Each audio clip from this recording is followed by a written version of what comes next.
മലയാളം, തമിഴ്, തെലുങ്ക്, കന്നഡ ഭാഷാ സിനിമകളിൽ പ്രധാനമായും പ്രവർത്തിക്കുന്ന ഒരു ഇന്ത്യൻ നടിയാണ് മീര ജാസ്മിൻ എന്നറിയപ്പെടുന്ന ജാസ്മിൻ മേരി ജോസഫ്.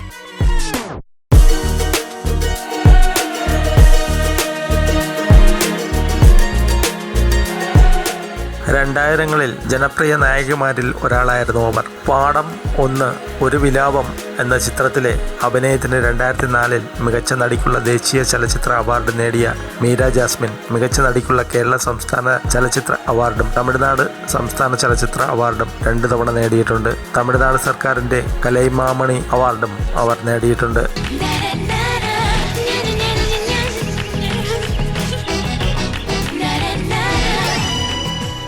കേരളത്തിലെ തിരുവല്ലയിലെ കുറ്റപ്പുഴ ഗ്രാമത്തിൽ ജോസഫിൻ്റെയും ഏലിയാമ്മയുടെയും മകളായാണ് മീര ജാസ്മിൻ ജനിച്ചത്.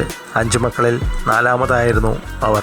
അവർക്ക് 2 സഹോദരിമാരുണ്ട്, ജിബി സാറ ജോസഫ്, ജെനി സൂസൻ ജോസഫ്. ജെനി സൂസൻ സിനിമകളിലും അഭിനയിച്ചിട്ടുണ്ട്. കൂടാതെ 2 സഹോദരന്മാരും അവരിലൊരാൾ ജോർജ് അസിസ്റ്റന്റ് ഛായാഗ്രാഹകനായി പ്രവർത്തിക്കുന്നു.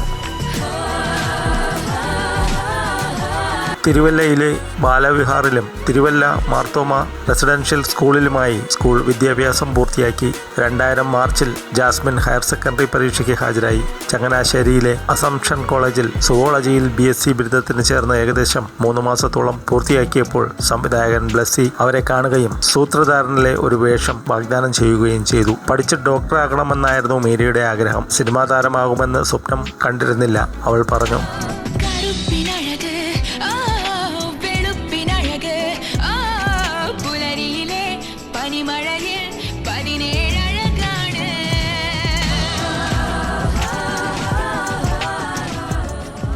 സൂത്രധാരൻ എന്ന മലയാള ചിത്രത്തിലൂടെയാണ് മീര ജാസ്മിൻ അരങ്ങേറ്റം കുറിച്ചത്. കമൽ സംവിധാനം ചെയ്ത ഗ്രാമഫോൺ ആയിരുന്നു അവരുടെ 2ാമത്തെ ചിത്രം. അതിൽ നവ്യ നായർക്കും ദിലീപിനുമൊപ്പം അഭിനയിച്ചു. ആ ചിത്രത്തിലെ ജെന്നിഫർ എന്ന ജൂത പെൺകുട്ടിയുടെ വേഷം മലയാള ചലച്ചിത്ര നിരൂപകർ പ്രശംസിച്ചു. സംവിധായകൻ കമലിന്റെ കീഴിൽ പൃഥ്വിരാജ്, കുഞ്ചാക്കോ ബോബൻ, ജയസൂര്യ, ഭാവന എന്നിവർക്കൊപ്പം ഒരു റൊമാൻറ്റിക് കോമഡി ചിത്രമായ സ്വപ്നക്കൂടായിരുന്നു അവരുടെ 3ാമത്തെ ചിത്രം.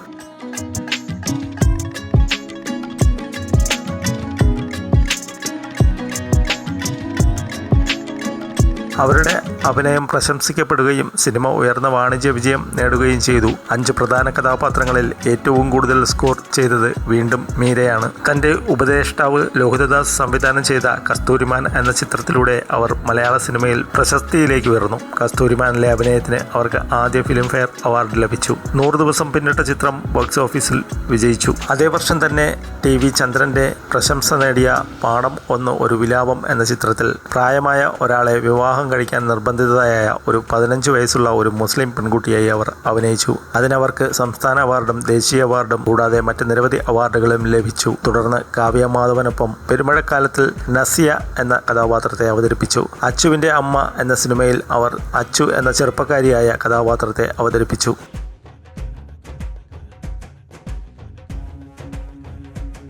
2018 റിലീസിനെത്തിയ അബ്രഡ് ഷാൻ സംവിധാനം ചെയ്ത കാളിദാസ് ജയറാൻ നായകനായ പൂമരം എന്ന ചിത്രത്തിലെ അതിഥിവേഷത്തിലൂടെ മീര 2 വർഷത്തെ ഇടവേളയ്ക്ക് ശേഷം വീണ്ടും സിനിമയ്ക്ക് മുന്നിലെത്തി. നീണ്ട ഇടവേളയ്ക്ക് ശേഷം 2022 ജയറാമിനെ നായകനാക്കി സത്യൻ അന്തിക്കാട് സംവിധാനം ചെയ്യുന്ന ചിത്രമാണ് മീരയുടെ ഏറ്റവും പുതിയ ചിത്രം. ലിംഗസ്വാമി സംവിധാനം ചെയ്ത മാധവൻ നായകനായ റൺ 2002 റിലീസ് ചെയ്തത്. മീര ജാസ്മിൻ്റെ തമിഴ് അരങ്ങേറ്റ ചിത്രം അത് തമിഴകത്ത് മികച്ച വിജയമായി മാറുകയും അവരെ ഒരു ജനപ്രിയ നടിയാക്കുകയും ചെയ്തു. റണ്ണിൻ്റെയും അവരുടെ അടുത്ത ചിത്രമായ ബാലയുടെയും വിജയങ്ങൾ അവർക്ക് തമിഴ് സിനിമ വ്യവസായത്തിലെ താപത അഭിനേതാക്കളോടൊപ്പം പ്രവർത്തിക്കാനുള്ള അവസരം നൽകി. മീര ജാസ്മിൻ തെലുങ്ക് സിനിമാ ലോകത്ത് ശ്രദ്ധേയമായത് റണ്ണിൻ്റെ അതേ പേരിലുള്ള തമിഴ് ചിത്രത്തിൻ്റെ ഡബ് പതിപ്പിലൂടെയാണ്.